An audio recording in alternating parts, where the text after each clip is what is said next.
Assalamualaikum everyone. So, ayun na naman guys, mag-share po ako sa inyo kung paano nga ba po kumuha ng visit visa po papuntang Turkey na ikaw po ay galing Dubai po. Ikaw po ay galing sa Dubai. So, ayan po guys, ah, babawi po tayo sa ibang lahi kasi yung ibang lahi guys, ang ibang lahi ibang lahi lang po yung nagbi-video ng tutorial na visit visa papuntang Turkey.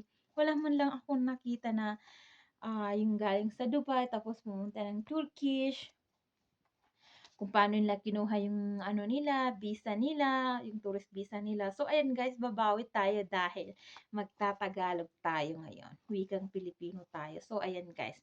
Wala rin English. Naghanap talaga ako nung bago kumuha ng visit visa ng Turkey. Nag-YouTube talaga ako guys, pero ibang lahi lang yung nagsasalita. Wala akong maintindihan. As in. So, by the way guys, ayan, nasisimulan na po natin kung ano ba po ang ating mga kakailanganin para makakuha po tayo ng Turkey visa. So, ayan guys, nandito po sa hawak ko na to ang mga dapat ninyong kunin, mga requirement po para makakuha ng visit visa. So, ayan guys. Ang unang-una po, yung passport po ninyo ay valid po siya ng 6 month po. Opo. Tapos, pangalawa po, yung picture po ninyo na 5-6 ba yun? Opo, yung pang passport na picture po. Importante yun po. Pangatlo po yung ticket po round trip po. Yung papunta at saka babalik. Kasi nga po ay kayo po ay visit visa kaya kailangan meron kayong may show na ticket na pabalik din ng Dubai, ganon. So, kailangan niyo rin po ng hotel booking. So, importante po yung hotel booking. So, huwag niyong kakalimutan. Panglima po, yung bank statement po. Kung dapat po yung bank statement po ay nasa 3 months po siya. 3 months po ha. Tapos, yung laman po ng bank niyo po ay 10,000 po. 10,000 dirham or 5,000 dirham. Okay na po yun siya. Basta may laman po yung bank po ninyo bago po kayo kumuha ng bank statement. Kung may sponsor naman po kayo, yung bank ng sponsor po ninyo ang kukunin niyo na bank statement. Yan po. So, kailangan po ng NOC.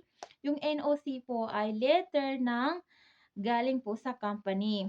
Letter po na galing po sa company o doon sa nagbisa sa inyo na pinapayagan po kayo na lumabas po ng Dubai at pumunta ng Turkish po.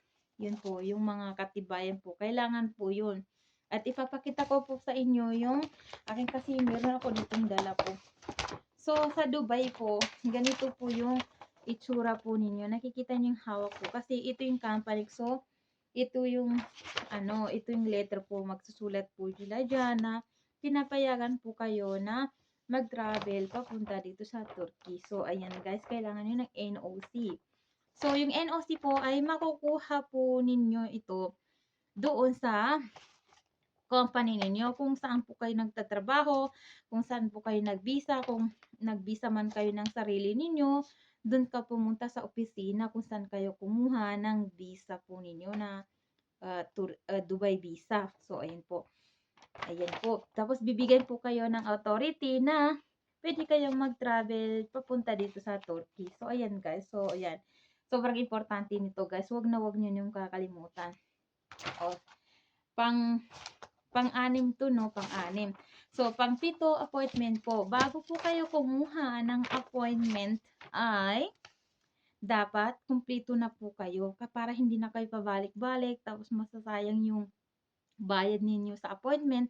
Sobrang mahal din guys kasi nasa yung kuha ko ng appointment ko ay nasa 200 dirham, around 200 dirham basta more 200 dirham.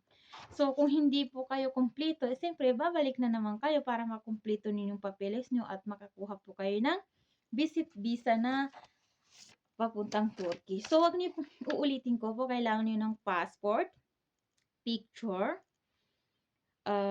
ticket round trip po, hotel booking, bank statement po, NOC, tapos appointment. Kung meron naman po kayong tenant, tinatanong din po nila yung tenancy. In case lang naman po na kung meron kayo. Kung wala naman ay okay lang po yun. Yung number 8 po. Kung wala kayo, okay lang. So, sa mga so, ngayon po, sasabihin ko rin po, yung mga doon sa doon sa embassy po dito sa Dubai, doon sa Wafi Mall, doon po ako kumuha ng visa papuntang Turkey doon sa Wafi Mall.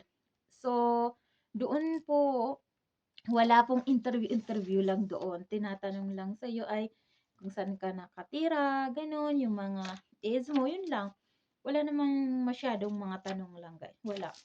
Walang nakakatakot. Basta i-feel niyo lang yung sarili niyo, nakakakuha ko ng visa, gano'n. Gano'n lang, guys. Basta confidence po kayo. Pero suggest ko sa inyo, guys, ha, yung parang magsuot kayo ng yung parang sobrang confidence ninyo para walang mga sagabal, ganun, guys. So, ayun lang po, gano'n lang po kadali po, guys. So, ang masasabi ko lang po ay good luck po sa mga kukuha po ng Turkey visa. Basta po, gawin niyo lang po, ay tatak niyo po sa puso niyo makakuha ko ng Turkey visa. So, magpe-pray lang tayo po, guys. Mag-pray lang para ano, makakuha ng Turkey visa. So, ang dali lang naman, guys. Sobrang dali lang, guys. Saka, yun lang naman, 'di ba? Passport picture, ticket round trip, hotel booking, bank statement, NOC, appointment, yun lang po. Basta kumpleto po kayo ng mga papel, mga requirement po, ay makakakuha po kayo ng Turkey visa. So, ayun, guys. Pero, share ko, guys, ang pinaka nagustuhan ko po talaga dito sa Turkey visa, yung ano nila po, guys, yung insurance nila, guys. So, as in ganda ng insurance nila, guys. I will show you, guys, ang insurance nila, guys. Ito yung insurance nila. Oh, ayan, guys. Ayan. Hindi ko lang baka bawal dito ipakita. So, igaganyan ko lang siya, guys. So, ayan, guys. Kung nakikita niyo, guys, wait lang. Oh, yan yung insurance niya, guys. Oh, kung nakikita niya. So, sobrang ganda, guys. So, good luck po sa mga kukuha ng visit visa po papuntang Turkey. Thank you so much. And don't forget to subscribe my YouTube, please. Thank you.